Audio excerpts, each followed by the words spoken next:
નમસ્કાર. આપણા મનને કેવી રીતે કાબૂમાં લેવાય?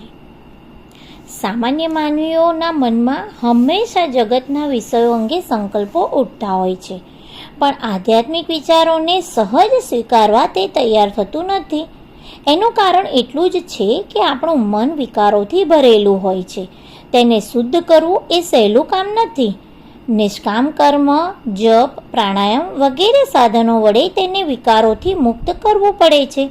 ત્યાર પછી તેની પ્રવૃત્તિ કુદરતી રીતે આધ્યાત્મ તરફ જાય છે. મન અરીસા જેવું છે. અરીસા પર ડાઘા પડ્યા હોય, સ્વચ્છ ન હોય તો મુખ સ્વચ્છ જોઈ શકાતું નથી. જ્યારે મન મલિન હોય છે ત્યારે ઈશ્વરને સ્પષ્ટ જોઈ શકાતો નથી. જ્યારે આધ્યાત્મિક પ્રયત્નોથી તેને શુદ્ધ બનાવવામાં આવે છે પછી ઈશ્વરનો સાક્ષાત્કાર અવશ્ય થાય છે. જો શુદ્ધ થઈને મનુષ્યનું મન શાસ્ત્રોના અધ્યયન, જ્ઞાનીઓના સત્સંગ અને ધ્યાનમાં હંમેશા લાગેલું રહે તો જ્ઞાનમાં વધારો થશે અને દિવ્ય દ્રષ્ટિ પ્રાપ્ત થતી જશે, જેનાથી પરબ્રહ્મનું સત્ય જ્ઞાન થઈ શકશે. યજ્ઞ, દાન, દયા, વેદાધ્યાયન, સત્ય બોલવું આ પાંચેય મનને શુદ્ધ કરે છે. છઠ્ઠું તપ છે તીર્થયાત્રા, એ પણ મનને શુદ્ધ કરે છે. એનાથી મહાત્માઓનો સત્સંગ મળી શકે છે. જપ, નિષ્કામ કર્મ, અગ્નિહોત્ર, બ્રહ્મચર્ય, સંધ્યા, તીર્થયાત્રા, શમ, દમ, યમ, નિયમ, સ્વાધ્યાય, તપ, વ્રત, સાધુ સેવા વગેરે મનને શુદ્ધ કરવાના સાધનો છે. આવી રીતે શુદ્ધ થયેલું મન પૂર્ણ આનંદમાં રહે છે. મંત્ર પણ મનને શુદ્ધ કરે છે, પણ પોપટની માફક ફક્ત ઉચ્ચાર કર્યા કરવાથી ઓછું ફળ મળે છે. સારી રીતે શુદ્ધ કરવાના વ્યવહાર છે. મંત્રમાં પોતાની ઈચ્છા શક્તિનું આરોપણ કરવામાં આવતું નથી, ત્યાં સુધી વધારે અસર પેદા થતી નથી. સાચું બોલવું અને દયાનો અભ્યાસ મનને ભાવ સાથે કરવાથી મંત્રથી જપનું ફળ મળે છે. આપણી આંખો ફક્ત જોતી હોય છે, કાન ફક્ત સાંભળતા હોય છે, જીભ માત્ર સ્વાદને માણી શકે છે, ચામડી ફક્ત સ્પર્શ અનુભવે છે, નાક ફક્ત સૂંઘી શકે છે, પણ મન જોઈ શકે, સાંભળી શકે, સ્વાદ પણ લઈ શકે, સ્પર્શ કરી શકે અને સૂંઘી પણ શકે છે. બધી ઇન્દ્રિયોની શક્તિ મનમાં રહેલી છે. યોગાભ્યાસ કરવાથી તમે મન દ્વારા જોઈ અને સાંભળી શકો છો.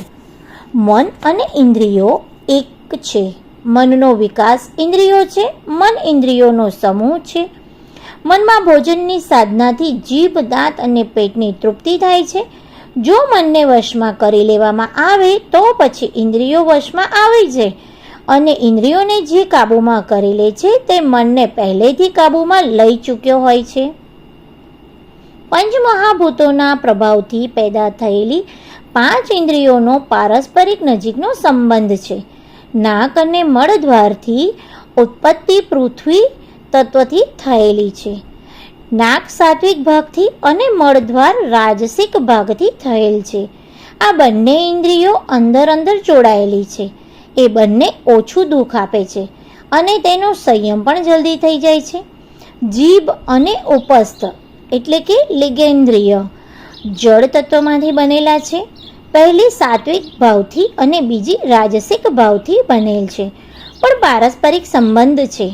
ભોજનથી જનનેન્દ્રિયને શક્તિ મળે છે.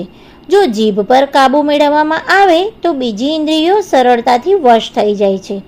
સૌથી વધુ ચંચળ અને દુઃખદાયી ઉપસ્થ એટલે કે લિંગ જનનેન્દ્રિય છે. તેનાથી ઓછી જીભ, પછી વાક્યેન્દ્રિય એટલે કે બોલવું, પછી કાન અને આંખ છે. આંખ અને પગ અગ્નિ તત્વથી બનેલા છે. આંખ સાત્વિક ભાગથી અને પગ રાજસિક ભાગથી બનેલા છે.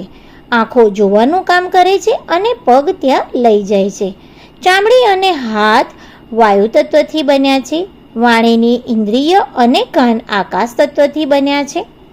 જેમ સમુદ્ર નદીઓથી ભરાઈ જાય છે, નદીઓ વગર સમુદ્રનું અસ્તિત્વ ન રહે, આમ મન ઇન્દ્રિયોથી પૂર્ણ કહેવાય છે.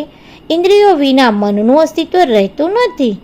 આંખ, કાન અને જીભ આ ત્રણેય ઇન્દ્રિયો મનને બહિર્મુખી કરી દે છે અને માનવીને સાંસારિક વાતોમાં ફસાવે છે. એટલે કોઈ પણ આધ્યાત્મિક સાધનામાં આ ત્રણેય ઇન્દ્રિયોને વશમાં લેવાની, મનને અંતર્મુખી બનાવવાની શકાય છે ને મનની શાંતિ માટે શમ અને દમ જરૂરી છે. ઇન્દ્રિયો જો પ્રબળ હોય તો મહાન સાધકોના મન પણ ચંચળ થઈ જાય છે. બધી ઇન્દ્રિયોને મન ઉશ્કેરે છે. ઇન્દ્રિયો અને મન દ્વારા માયા પણ પોતાની મોહજાળ ફેલાવે છે. એટલે સાધકે હંમેશા સચેત રહેવું જોઈએ. વૈરાગ્ય અને વાસના વડે દમનો અભ્યાસ કરવો. જેમ કે મીઠાઈના બજારમાં ઘણા બધા પૈસા લઈને જાઓ, અનેક જાતની મીઠાઈઓને લાલચાઈને જોયા કરો, છતાં કોઈ પણ ખરીદ કરવી નહીં. ઘેર ખાલી હાથે પાછા આવો. તે દિવસે ઘરમાં સરસ ભોજન બનાવ્યું હોય તો પણ ચાખો નહીં, સાદું ભોજન કરો. એમ કરવાથી જીભ વશમાં આવે છે અને તમારી ઈચ્છા શક્તિ પણ વધશે. જો તમે ચા ન પીવાનો સંકલ્પ કરો તો તમે જીભને અમુક અંશે કાબૂમાં લીધી એમ કહેવાય. ઘણા બધા સ્વાદવાળા પદાર્થો લો નહીં અને ઇન્દ્રિયોના ભોગ માટેના બધા પદાર્થો છોડી દો. કઠોર તપની ટેવ પાડો. તપને લીધે ઇન્દ્રિયો નબળી થઈ જાય છે અને મન વશમાં આવી જાય છે.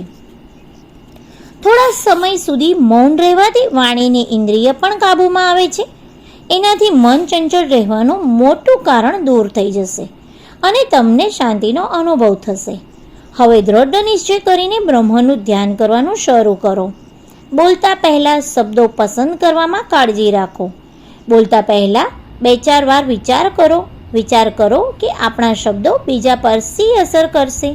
ધીમે ધીમે મૌનનો સમય વધારો, એટલે સુધી કે 1 મહિના સુધી બોલ્યા વિના રહી જુઓ. મનનું અનુમાન હંમેશા વાતો તરફ વધારે જાય છે. એનાથી બચવું જોઈએ. શબ્દો માપીને બોલવા જોઈએ. મનનું મૌન એ વાણીના મૌનની પણ ઉત્તમ છે. જબરદસ્તીથી વાણીનું મૌન કરવામાં આવે તો મન સાથે ઝઘડવું પડે છે, પ્રયત્ન કરવો પડે છે. એટલે એવો પ્રયત્ન કરવો જોઈએ કે મૌન સ્વાભાવિક બની જાય. તે પોતાની અંદરથી પેદા થવું જોઈએ. ત્યારે જ સંપૂર્ણ શાંતિ મળી શકે છે. એક જાણીતી કહેવત છે કે જેણે મન જીત્યું તેને જગ જીત્યું. એક બાજુ પ્રકૃતિ છે અને બીજી બાજુ બ્રહ્મ છે. મન આ બંને વચ્ચે પુલનું કામ કરે છે. પુલ પસાર કરીને તમે બ્રહ્મને પામી શકો છો.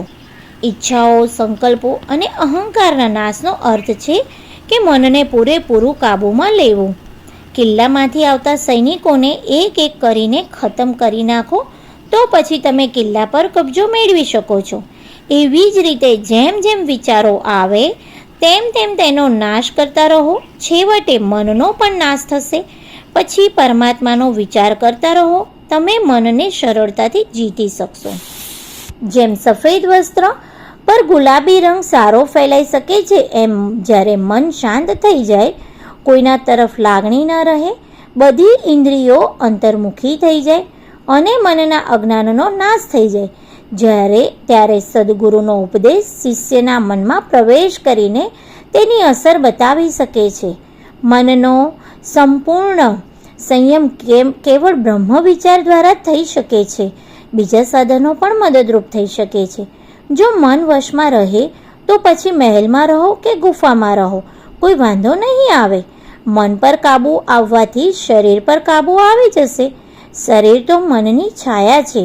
મન કાબૂમાં આવતા કોઈ વિચાર કે વૃત્તિ રહેશે નહીં, પરંતુ શૂન્ય વૃત્તિ પેદા થશે.